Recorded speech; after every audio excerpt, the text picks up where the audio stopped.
سورہ بنی اسرائیل کی آیت نمبر 55 کے اندر اللہ کریم نے یہودیوں کے ایک غلط عقیدے کا رد فرمایا ہے۔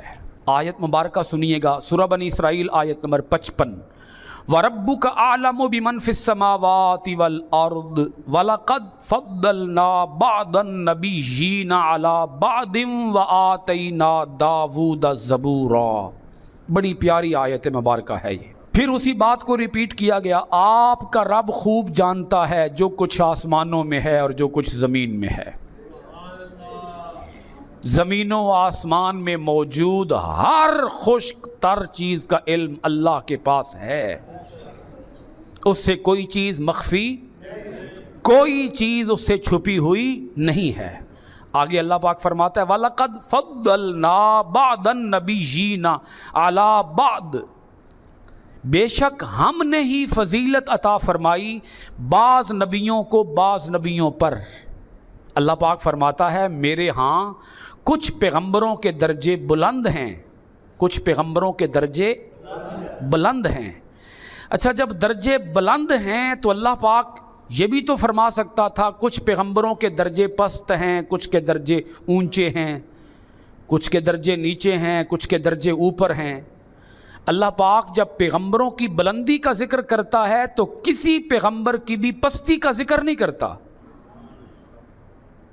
حالانکہ کچھ پیغمبر نیچے ہو گئے، کچھ اوپر ہو گئے، لیکن جب اللہ تعالیٰ بات بیان کرتا ہے تو وہ صرف اوپر کی بات کرتا ہے۔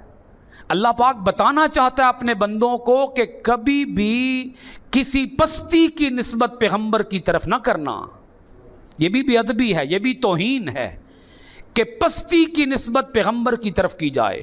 وہ رب فرماتا ہے بلندی کی بات کرو، فضیلت کی بات کرو، اونچائی کی بات کرو، مرتبے کی عظمت کی بات کرو۔ بعض پیغمبروں کو بعض پیغمبروں پر فضیلت عطا فرمائی۔ اب کیا فضیلت ہے؟ اللہ کریم نے آگے اس فضیلت کا بطور مثال ایک پیغمبر کا ذکر بھی فرما دیا، فرمایا وَآتَيْنَا دَاوُودَ زَبُورًا، ہم نے حضرت داؤد علیہ السلام کو زبور عطا فرمائی ہے۔ یہ ہے فضیلت۔ یہ کیا ہے؟ کیا فضیلت ہے کہ داؤد کو ہم نے زبور عطا فرمائی؟ اس کا مطلب یہ ہے حضرت داؤد کا مرتبہ کئی پیغمبروں سے اوپر چلا گیا۔ کس وجہ سے؟ کہ ان کو زبور کتاب ملی ہے۔ 4 کتابیں ہیں کل، بولیے کتنی ہیں؟ تورات، زبور، انجیل اور قرآن مجید۔ تورات حضرت موسیٰ علیہ السلام کی طرف آئی اور دنیا کے اندر سب سے پہلی کتاب تورات ہی ہے نزول کے اعتبار سے۔ دوسری کتاب زبور ہے، زبور حضرت داؤد علیہ السلام کو عطا کی گئی۔ تیسری کتاب انجیل حضرت عیسیٰ علیہ السلام کو عطا کی گئی، اور چوتھی اور آخری آسمانی کتاب قرآن مجید آخری پیغمبر کی طرف جناب حضرت محمد الرسول اللہ صلی اللہ علیہ وآلہ وسلم کو عطا فرمائی گئی۔ اب اللہ کریم نے اس آیت مبارکہ کے اندر یہودیوں کے ایک غلط عقیدے کا رد فرمایا ہے۔ یہودیوں کا عقیدہ یہ تھا کہ حضرت موسیٰ علیہ السلام اللہ تعالیٰ کے آخری نبی ہیں اور تورات اللہ تعالیٰ کی آخری آسمانی کتاب ہے۔ تو اللہ کریم نے اس نظریے کا رد کیسے فرمایا؟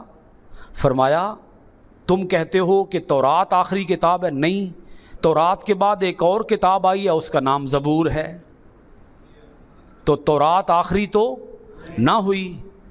اسی طرح حضرت موسیٰ علیہ السلام اللہ تعالیٰ کے آخری پیغمبر تو نہ ہوئے، ان کے بعد بھی ایک پیغمبر آئے حضرت داؤد علیہ السلام، انہی کو تو زبور عطا کی گئی۔ تو اللہ پاک نے ان کے اس نظریے کا رد فرما دیا کہ ہم نے ایک اور پیغمبر بھی ان کے بعد بھیجے جن کا نام حضرت داؤد علیہ السلام اور ان پر آنے والی کتاب کا نام زبور ہے۔ اس آیت مبارکہ کے اندر اللہ کریم نے حضرت داؤد علیہ السلام کی شان بیان فرمائی، اور جب شان بیان فرمائی تو ایک چیز کا ذکر کیا ہے، حالانکہ حضرت داؤد علیہ السلام کی ایک شان اور بھی ہے، آیت کے اندر اس کا ذکر نہیں کیا گیا۔ وہ شان یہ ہے کہ اللہ کریم نے حضرت داؤد علیہ السلام کو بادشاہی عطا فرمائی ہے، حکومت عطا فرمائی ہے، حکومت۔ حضرت داؤد علیہ السلام اللہ تعالیٰ کے ایسے پیغمبر ہوئے جو بادشاہ ہوئے، پیغمبر بھی ہوئے، بادشاہ بھی ہوئے۔ تو کتاب کا ذکر کیا، بادشاہی کا ذکر نہیں کیا۔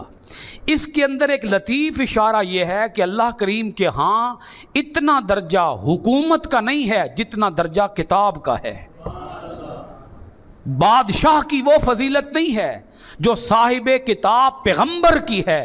تو اگر بادشاہی سے بھی بڑا درجہ کتاب کا ہے تو جس کے پاس کتاب کا علم ہے بادشاہ نیچے رہ جائے گا، کتاب کا عالم آگے چلا جائے گا۔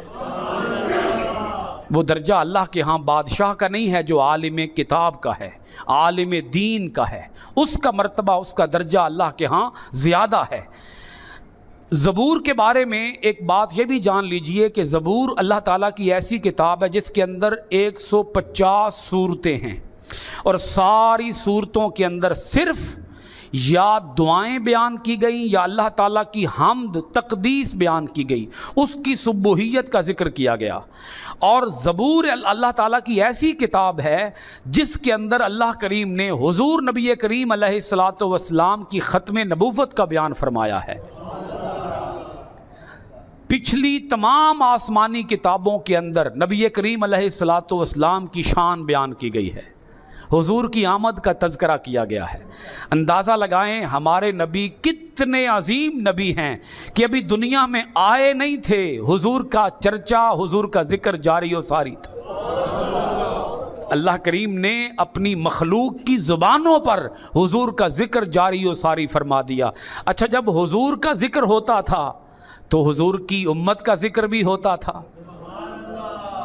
امت ابھی آئی نہیں ہے اور حضور کی امت کا ذکر کیا جا رہا ہے کہ ایک بڑی عظیم امت آنے والی ہے، جو نیکی ایک کرے گی رب اجر 10 کا عطا فرمائے گا۔ اتنی عظیم امت ہوگی جو صرف نیکی کی نیت کرے گی، اللہ پاک نیکی کا اجر عطا فرما دے گا۔ تو اللہ کریم نے پچھلی تمام کتابوں کے اندر، زبور ہو، تورات ہو، انجیل ہو، صحائف ہوں، ہر صحیفے کے اندر، ہر کتاب کے اندر اللہ کریم نے اپنے آخری نبی کی نعت، ان کی تعریف، ان کی توصیف کا ذکر فرمایا ہے۔